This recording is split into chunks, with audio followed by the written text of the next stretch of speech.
All right, welcome back everyone to the deep dive. We get a lot of requests to cover some of the big popular personal finance books out there, Mm-hmm.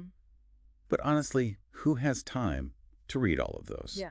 So today we're doing a deep dive into one that always seems to be at the top of those lists, The Psychology of Money by Morgan Housel. Yeah, this one's been making the rounds for a while. It has, and I think our listeners today probably already get the whole budgeting thing, Mm. and they're looking for those next level insights, those deeper truths about money and behavior. Right. We're going beyond just spreadsheets here. Oh, We're getting into the psychology of it all, the nitty-gritty of how our minds actually work with money. exactly. So to get into all this, we've got a really in-depth review of the book that we're going to use as our roadmap. We're going to unpack the main ideas that Housel lays out, but also some of the critiques that have been raised. Yeah, because every perspective is valuable. Absolutely. So off the bat, one thing that really jumps out from the review, and I think a lot of people who've read the book would agree, is that it's not your typical finance book. It's not some dry textbook. No, not at all. It's really about human stories. Hmm. It's about how our emotions, our biases, our past experiences, all these things shape our relationship with money way more than we probably realize. Like, it's one thing to know the rules of the game, right? Yeah. It's a whole other thing to actually play it well. And a win. And to win, exactly, because Yeah. you got to have the right mindset. I think one of the biggest takeaways that the review highlights is that financial success is less about like raw IQ or some secret formula and more about behavior. Yeah, and it's almost like you can have all the financial knowledge in the world, but if you don't have the right temperament, if you can't control your impulses, You're not going to get where you want to be. right, or you're just going to be constantly stressed about it. You're going to sabotage yourself. Exactly. And the review really praises Housel for like bringing these concepts to life through storytelling. Which is so much more engaging than just a bunch of facts and figures. For sure. So, for example, he talks about this concept of enough, like when is enough enough?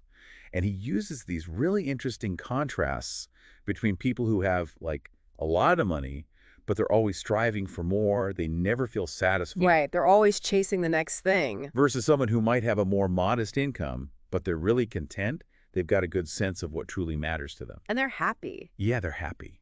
And that's a really powerful idea, right? It Mhm. challenges this kind of like societal programming that more is always better. Definitely. And the review also digs into how our personal experiences, like where we grew up, our family history with money, even major historical events we've lived through, how all of that shapes our money blueprint. It's like an invisible script. It really is. It's like, think about it.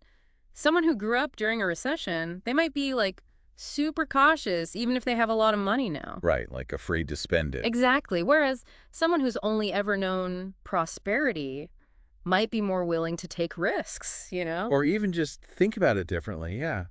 And the review, I think, really points out how Housel does a great job of making us aware of these personal biases. Because awareness is the first step to making better decisions, right? Totally. It's like once you see the pattern, you can start to break it.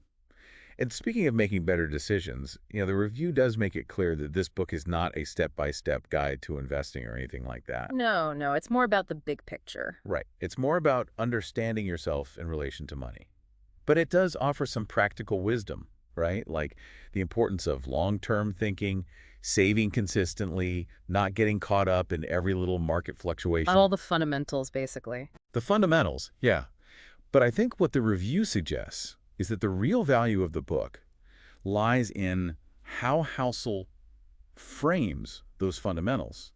He connects them to our psychology, to our emotions, which makes them like stickier. More relatable. More relatable, exactly. So it's not just about do this, do that. It's more about this is why you should do this, and this is how your brain might try to trick you. And here's how to outsmart it. Exactly. So it's like you're getting that deeper level of understanding. You're getting the why behind the what. Exactly.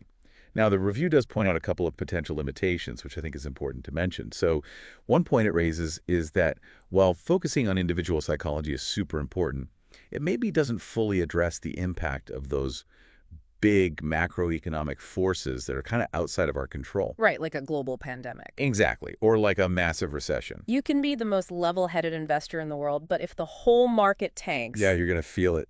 you're going to feel it. So it's like the book gives you the tools to navigate your own ship, but it doesn't necessarily prepare you for the tsunami. The tsunami, Yeah. right. And I think that's fair. Another point the review brings up is that some of the advice in the book, while solid, might feel kind of obvious to people who are already pretty well versed in personal It's finance. like if you're already saving and investing regularly, it might not be like mind-blowing. Yeah, yeah. But, even for those folks, I think the review suggests there's still value in the way Housel connects those practices back to our deeper motivations and biases. It's like a good reminder. Yeah, it's a reminder. It's reinforcement.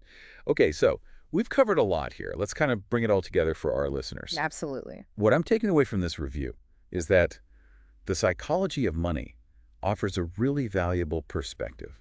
It helps you understand why you do what you do with money, which is the first step to making positive changes. Totally. It's like knowledge is power, right? Eh, But it's self-knowledge that really sets you free when it comes to money. I love that. And the review also encourages us to remember that there's more to the story than just our individual psychology. Right. We can't forget about those external factors that also play a role. Absolutely. So for everyone listening out there, here's the challenge. Think about your own relationship with money. What are your money scripts? What are those subconscious beliefs and behaviors that might be holding you back? And maybe, just maybe, listening to this deep dive has sparked an idea, a new way of thinking that could help you rewrite those scripts and create a healthier, wealthier future. That's what we're all about. Absolutely. Food for thought. Food for thought. Until next time.